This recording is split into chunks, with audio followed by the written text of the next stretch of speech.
ไอหาที่1ที่2ที่3มันคือวันสุดท้ายเท่านั้นเองแต่สิ่งที่เราทำมาตั้ง10 วันของการตัดสินเนี่ยนั่นนะคือหัวใจสำคัญของมันการประกวดของสมาคมกาแฟพิเศษไทยเนี่ยเป็นการประกวดที่มีมาตรฐานจากปีแรกๆประมาณเกือบ50 ตัวอย่างแล้วก็เพิ่มขึ้นเรื่อยๆจนณปัจจุบันเนี่ยเกือบ300 ตัวอย่างอันนี้เป็นสิ่งที่บอกได้ชัดเจนว่าการประกวดของเรามีมาตรฐานและเป็นที่ยอมรับของเกษตรกรคนที่เป็นฮีโร่จริงๆคือเกษตรกรซึ่งเหนื่อยมาทั้งปีนั่นคือสิ่งที่เขาทำได้ฉะนั้นเขาคือฮีโร่ของงานนี้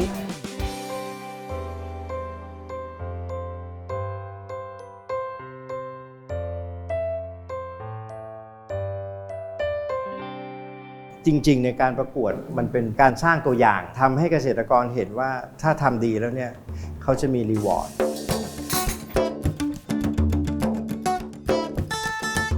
รางวัลเนี่ยมันเป็นตัวผลพลอยได้เท่านั้นเองเพียงแต่ว่ากาแฟทุกตัวที่ส่งเข้ามาเนี่ยเราจะมีข้อเสนอแนะกลับไปโดยที่เราเนี่ยให้นักชิมมาช่วยกันชิม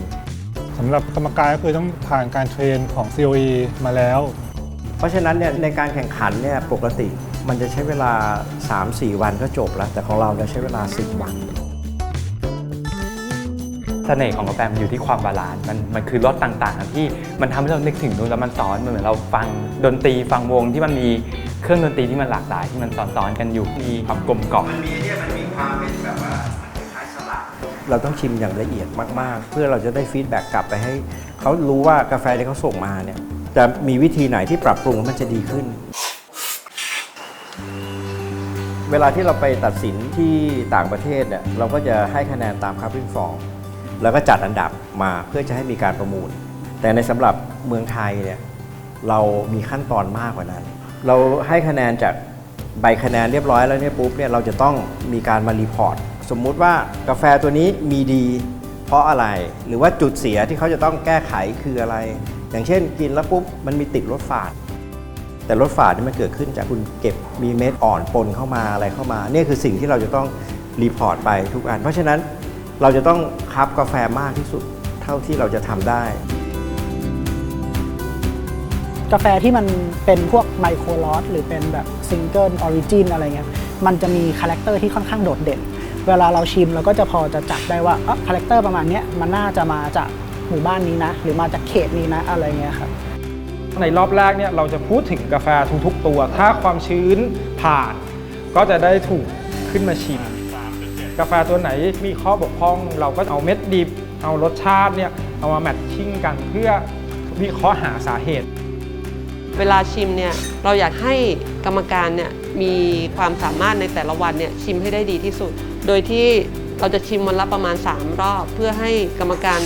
ไม่เหนื่อยไม่โทรมแล้วก็มีพลังที่จะให้คะแนนได้เต็มที่มันนี่แหละแค่ครั้งหนึ่งต่อปีมันช่วยกันให้มันแบบเต็มที่แล้วที่สำคัญคือเกษตรกรเอาฟีดแบ็กเราไปใช้ได้อันนี้สำคัญสุดจากประสบการณ์ผมที่ไปต่างประเทศในส่วนใหญ่เขาจะรวมกันทุก process เลยอะไรเลยแต่บางทีเนี่ยในการแข่งขันบางครั้งมันมีการได้เปรียบเสียเปรียบกันทางสแคทก็เลยคิดว่าเราแบ่งออกมาเป็น process เลยดีกว่าเพื่อใครถนัดแบบไหนก็ทำแบบนั้นให้ดีที่สุดผมว่าอันนี้มันจะเป็นการพัฒนาไปทั้งระบบเวลาในการแข่งขันหลายๆครั้งเนี่ยมันจะเกิดปัญหาคือว่ารสชาติอันเนี้ยมันไม่ดีเนี่ยเกิดขึ้นจากการคั่วหรือจากเกษตรกรแต่ถ้าเราสามารถควบคุมเรื่องการคั่วที่ดีได้ปุ๊บเราจะรู้ทันทีว่าตัดไปข้อหนึ่งเลยก็จะเหลือที่เกษตรกรปีนี้เนี่ยเรามีเอ็กซ์เพิร์ททางด้านคั่วกาแฟที่เป็นแชมป์คั่วคนคั่วสำคัญมากๆเลยคือเราคั่วแล้วเราก็มีการตรวจเช็คอีกก่อนที่จะขึ้นโต๊ะว่าให้มันได้มาตรฐานแล้วมันได้ความเท่าเทียมกันที่สุดครับเพื่อการคัพปิ้งเนี่ยเราจะต้องไม่ทำลายรสชาติที่มันเป็นรสชาติดั้งเดิมของพื้นที่หรือว่าความเปรี้ยวของกาแฟอยู่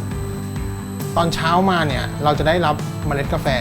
เราก็จะคั่วแล้วส่งตรวจวัดสีจะมีค่ากลางตรงนี้มันเป็นค่าของสีที่เราทำการแซมเปิลก่อนการจัดกองประกวดพอตกเย็นเนี่ยเราจะเริ่มมีการคัพปิ้งร่วมกับเฮดจัด